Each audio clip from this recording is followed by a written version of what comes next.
week's episode of Dragon Ball Super, Trunks has an intense training session with his father, the super-powered Prince of the Saiyans, Vegeta. And even after having his ass handed to him by his father, Trunks declares that one day he will surpass not only Goku Black, but Vegeta himself. I truly do hope that future Trunks sticks to this declaration. I don't want him to become another extinct fighter in the Dragon Ball universe. What I mean by that is characters like Gohan, Piccolo, Krillin, Tien, the great side characters in the Dragon Ball universe who are constantly having to be benched while Goku and Vegeta do all of the cool stuff. Now, don't get me wrong, Vegeta and Goku are freaking awesome. Two of the greatest anime characters of all time. I just want to see some more of the side characters of Dragon Ball do something. That being said, this week's episode was pretty damned awesome. The preview made it seem like it was going to be devoted entirely to Vegeta and Trunks training. While that was only a small portion of the episode, there were some other cool surprises in this one, like the fact that Emperor Pilaf is actually going to be very helpful to Bulma. There's this one scene where she's working on the time machine, and Emperor Pilaf walks over to her computer, and he starts to sort of mess with a program that she's running, and it actually ends up being something really beneficial. And you know what? This actually does kind of make a little bit of sense. As inept and stupid as Emperor Pilaf actually is, he's created a lot of crazy robots and death machines in the past, and that shows that he seems to have some sort of technological skills to pay the technological bills. And it's just great to see him be helpful, and little by little, the Pilaf gang is actually starting to warm up to me a little bit more. I mean, they were okay in Dragon Ball, and I felt that their inclusion in Dragon Ball Super was a little intrusive, but the fact that they're being useful, that's pretty damned awesome. And then, of course, there's the great scene with Zamos and Gowas. You see, Zamos is still just completely, unsure about the human race and humanoids in general, and aliens who start wars with each other. And there's this great scene where we're introduced to this planet by the name of Barbari, which has these barbarian aliens, which look like these giant, dinosaur turtle monster things? I'm not quite sure, but they're basically cavemen, and they beat the ever-living shit out of each other, and Zamos just feels there's no hope for these guys. There's nothing they can do, and that's when Gowas decides he's going to bring out the time rings. And this is where we start to learn about them just a little bit more. If you guys remember, the box had a number of different rings in them, and the ones in the back were all green.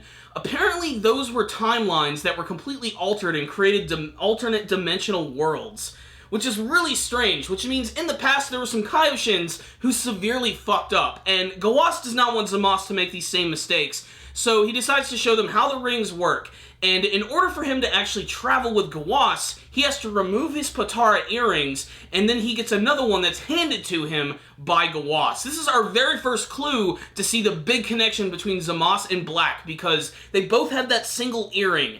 This is bringing them even closer together, and we could very well be seeing the origins of Goku Black in this episode right here. And it actually does make sense, because even though Goku Black does know who Goku is, he doesn't know a lot about him. And that time when they actually went to the past and went to Universe 10 and Goku met Zamos for the very first time, that very well could have been the only time they've ever seen each other until the future version of him decided to travel to the past. Can you see how this is getting kind of freaking confusing? Anywho, hilariously enough, when they travel 1,000 years in the future, planet Barbari is pretty much exactly the way it was. All of the aliens still look exactly the same. They have the same primitive technology, and they just continue to beat the crap out of each other. If they accidentally bump shoulders, it means they're just gonna start fighting. Something about that is really funny, and it reminds me of a certain sequence from the Boondocks. The sequence, however, is not good for Zamos because it's just making him distrust humans even more. I'm also led to believe that eventually Gowas is probably going to be assimilated into Zamos. Maybe that's what the whole deal is with him, that he just constantly keeps absorbing people, but I don't know how he's going to do that. It's still such a mystery as what the connection is between these two characters, to the point that Beerus and Whis can't even figure out anything quite yet.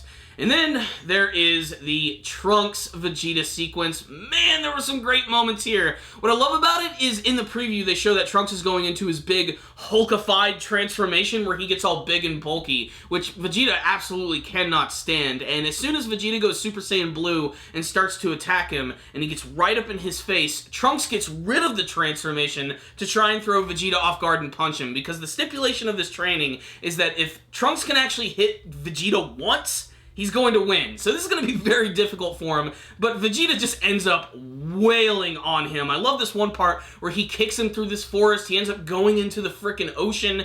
It's hilarious and over the top and super explosive, and Trunks now truly realizes how much more powerful Vegeta and Goku are. But I love that part where when he's defeated and he starts to think, wow, if Goku and Vegeta are here, I don't even have to worry, they'll be able to take down Black immediately. But this really pisses off Vegeta because he's trying to train him to get stronger, because even if they are able to defeat Black, what about the next villain that comes to Earth? What about the next evil that's going to suddenly arrive? Will Trunks be prepared for it? That's what Vegeta is trying to do. He's trying to train his son, and the concept of him becoming a Super Saiyan God is freaking awesome. It's just gonna be a little weird because his hair's already blue, so it's not gonna get that much bluer. Unless they just decide, hell, you know what? Give him another color. Let's just have fun with this shit. So what's the rundown on this week's episode of Dragon Ball Super? A pretty solid episode right here, which is moving the story along and getting you really excited for the next episode of the series. Because at the very end of this week's episode, you get this great sequence where Beerus and Whis are hanging out at his planet, and they get a sudden call from the king of everything, the Omni King, Zeno himself. And he wants to see Son Goku, which freaks out Beerus and Whis. They clearly don't want them to have any sort of interaction next, and it seems like in the next episode, we're actually going to be going to see Zeno and maybe where he lives and his planet, and there's this other brand new character who doesn't exactly look like a Kaioshin, but also seems to look a lot like Whis as well, and I can't really determine who this character is going to be. Maybe it's the actual full-on attendant of Zeno. Maybe it's someone even more powerful than him. I love the concept of new characters being introduced to Dragon Ball, especially ones that have to do with, like, the creation of the entire Dragon Ball universe, so this is going to be a very big deal. And that's also what I really love about this arc, is how not only is it managing to be a good story with future Trunks and things from his timeline, but it's also moving ahead the story of the alternate universes and getting to see them, so everything is just perfectly intertwined, and that's what I'm really loving about this story right here.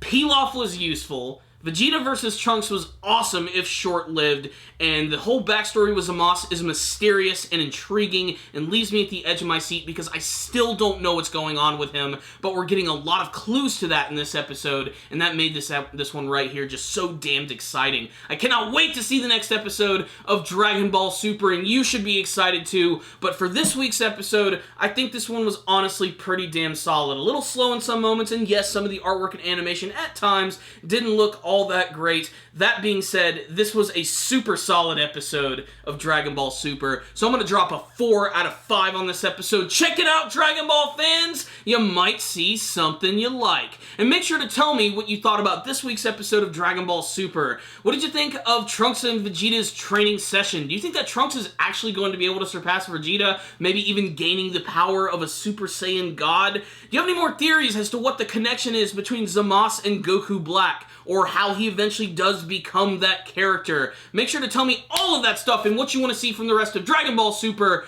in the comment section below. You guys are awesome. Thank you for watching this review. I really appreciate it. Make sure to subscribe to the channel. Make sure to like and share this content. We want Super Kami Guru 9000 to grow, and you have the ability to make that possible. Thank you guys again for watching, and as always, stay dandy, baby.